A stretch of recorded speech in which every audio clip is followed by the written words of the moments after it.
Let's solve the homework. The first problem here is very close to what we learned before when we did the process function. So to do the filtration, all what you need is to just iterate here with a list comprehension over the list, and if you satisfy this item, you put it here. It depends on the logic. Maybe you need by filtration mainly to get rid of it. So if not the function, then you add it, otherwise you use it. This is the is-even function, but if you'd like to convert it to lambda, it should be straightforward, like lambda n colon n mod 2 equal 0. So nothing fancy. It would be something like lambda over n, then n mod 2 equal 0. That's all. So this is how we can convert it in a simple way to the even functions.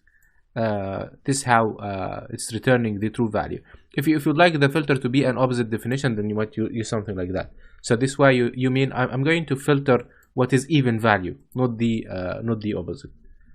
In the second problem here, we would like to make a reduce, and it should be an iterative and a little bit maybe trouble because of the init value.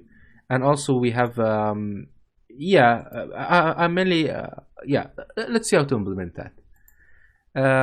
In the reduce version here, I have here a function. I'm passing lambda a and b.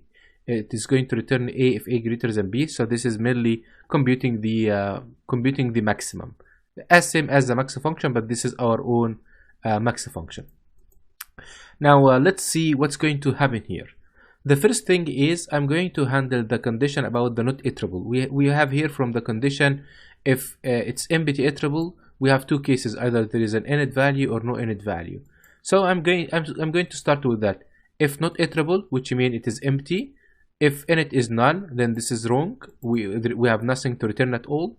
Otherwise, we are going to return it then. This is the requested logic from us. Otherwise, iterate on the items item by item, and then every time apply the function over the item itself. So let's say we are maximizing, and we started with 7. Then init initially would be 7, and then max between 7 and 20 is 20.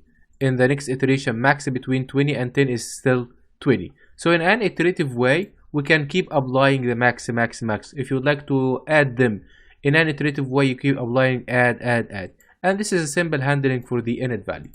The reason I asked you to assume that iterable will not have init values, because if the list has init value, then this condition at some point may corrupt everything, and that's why I told you to avoid it. It has a chance to avoid it, to corrupt things, especially in complicated logic.